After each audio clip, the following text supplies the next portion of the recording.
Bismillahirrahmanirrahim. Assalamualaikum warahmatullahi wabarakatuh. Bertemu lagi dengan saya Nidio Nurul Awalia dengan NIM 220209500018 dari kelas PTIKA. Dalam video kali ini saya akan menjelaskan mengenai materi data link layer sebagai tugas mata kuliah komunikasi data di semester 2 ini yang diampu oleh Ibu Ayu Triwardani SPD.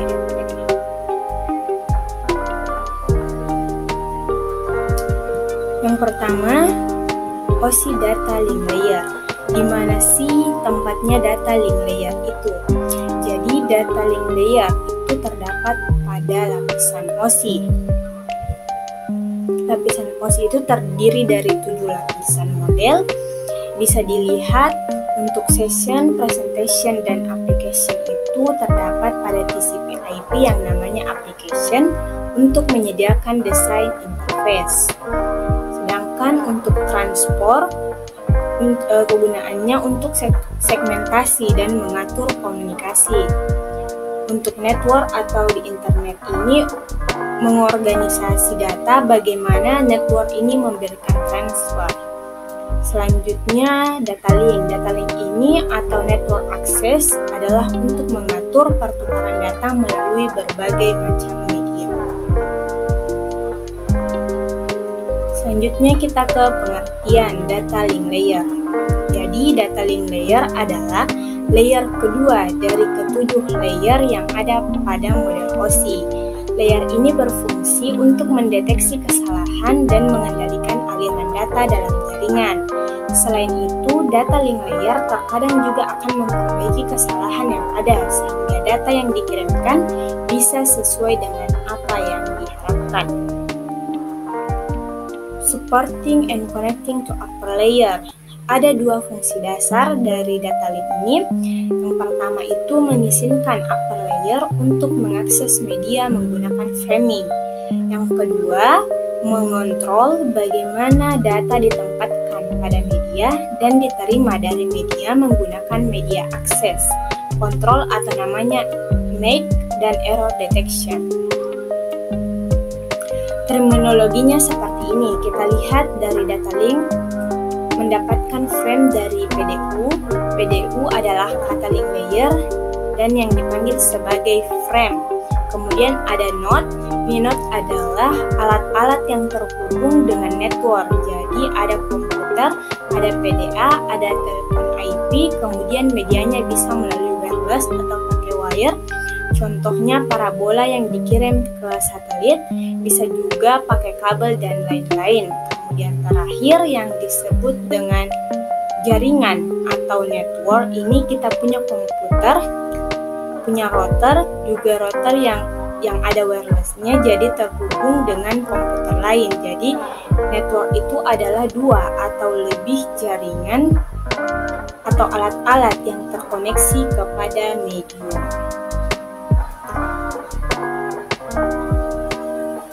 Selanjutnya data link layer, konsepnya seperti ini.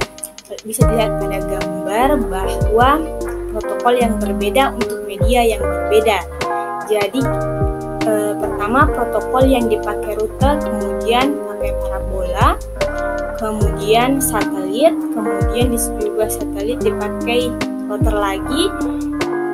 Kemudian di sini dilihat pakai yang warna-warni seperti berarti adalah cahaya, pakai fiber optik. Protokol yang berbeda untuk media yang berbeda, kemudian protokol mengatur bagaimana frame untuk digunakan media-media tersebut. Jadi yang pertama komputer kita mengirim ke router, menerima frame untuk didekapsulasi ke sebuah paket, membuat frame, baru untuk media forward ke frame baru. Selanjutnya controlling transfer across local media atau mengontrol transfer melalui lokal media. Yang pertama itu protokol layer 2 menentukan enkapsulasi paket ke dalam frame dan teknik untuk mendapatkan paket dan media yang dienkapsulasi dari masing-masing media. Selanjutnya, teknik ini disebut media access control atau MAC.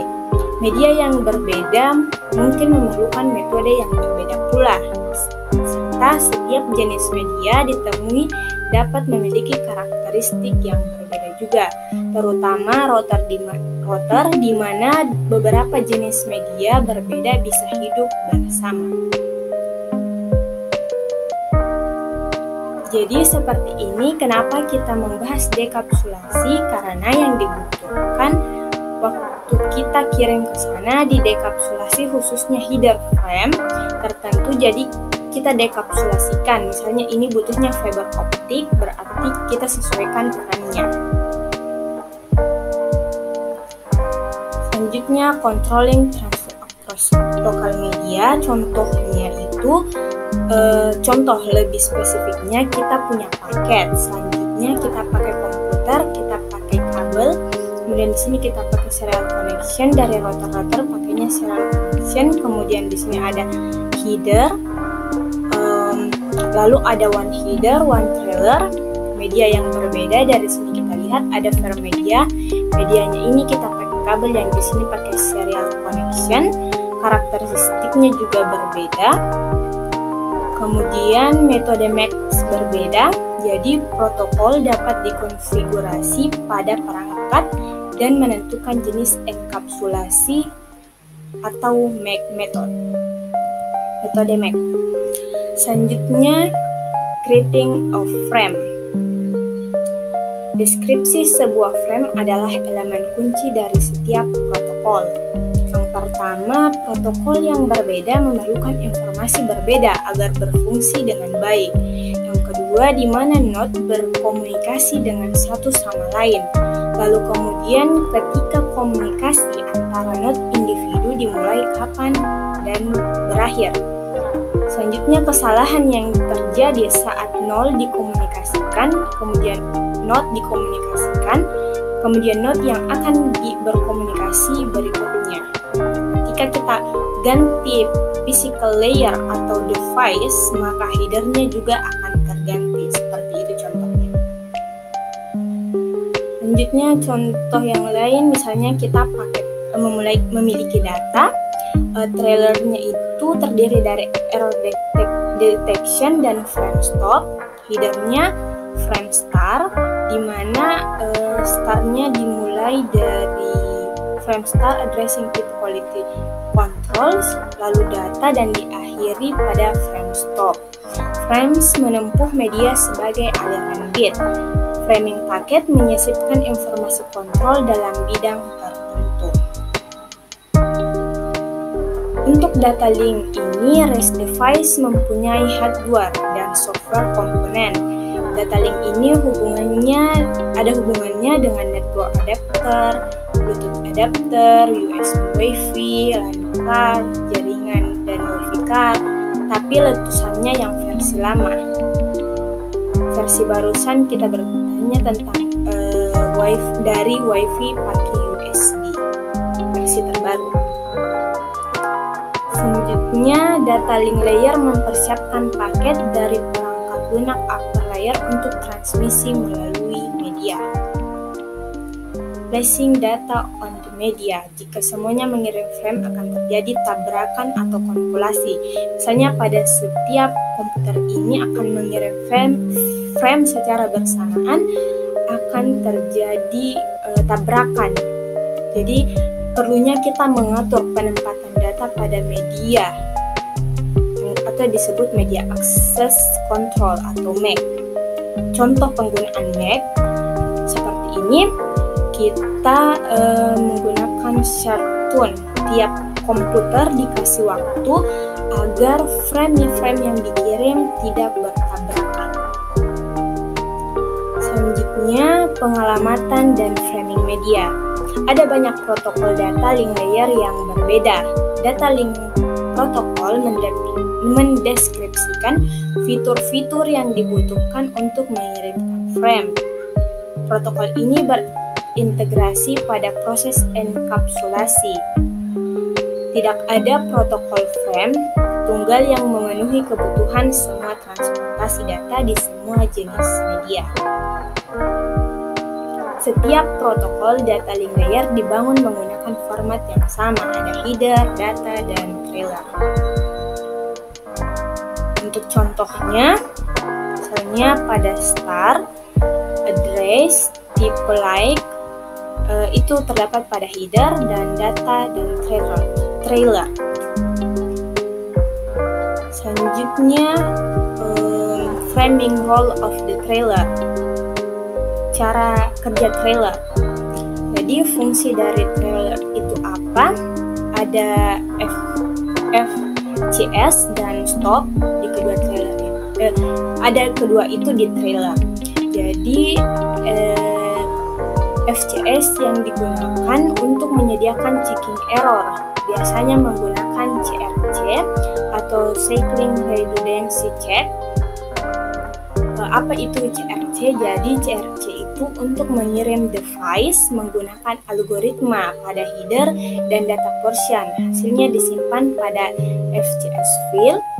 Kemudian penerima device melakukan hal yang sama. Jika value-nya match atau sama, maka tidak ada error. Jika juga value-nya do not match atau don't match atau tidak sama, maka frame-nya akan dibuang atau dihilangkan.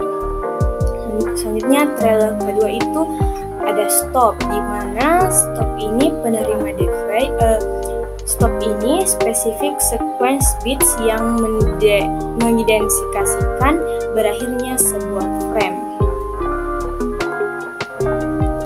Selanjutnya, sampel data link layer frames. Pertama, bisa dilihat pada gambar. Pertama, kita menggunakan point-to-point protocol atau PPP. Meninggalkan PPP frame. Selanjutnya, high level data link control protocol atau HDLC frame. Selanjutnya, frame relay protocol, relay frame, Ethernet protocol, Ethernet frame. Kita beralih ke kesimpulan. Jadi, data link ini menjelaskan mekanisme kerja layer data link pada OSI layer data link layer. Ketika proses transmisi data berlangsung, maka akan ada potensi terjadinya kesalahan.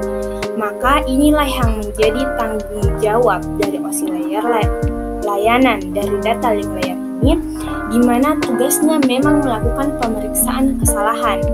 Data link layer dalam urutan OSI juga memiliki tanggung jawab dalam hal membungkus bit hingga berbentuk data frame. Selain itu, ada link layer pun juga dapat mengelola skema pengamatan fisik, misalnya saja seperti alamat MAC yang ada pada suatu jaringan. Bahkan bisa dibilang data link layer ini merupakan salah satu yang paling kompleks di antara layer yang lainnya. Hal inilah yang menjadi alasan terbaginya data link layer menjadi dua, yaitu sublayer yaitu MSI atau Media Access Control dan juga LLC atau Logical Link Control. Tugasnya dari MAC sendiri tak lain adalah mengendalikan perangkat dari satu jaringan yang mendapat akses ke medium dan juga izin ketika melakukan transmisi data. Sedangkan LLC sendiri bertugas mengidentifikasi, kemudian membungkus protokol network layer dan juga melakukan kontrol terhadap pemeriksaan kesalahan. Baik, mungkin itu saja yang dapat saya jelaskan pada video kali ini. Semoga video ini dapat bermanfaat bagi diri saya pribadi dan bagi penonton yang menonton video ini. Sampai jumpa di video selanjutnya. Mohon maaf apabila banyak kesalahan. Wassalamualaikum warahmatullahi wabarakatuh.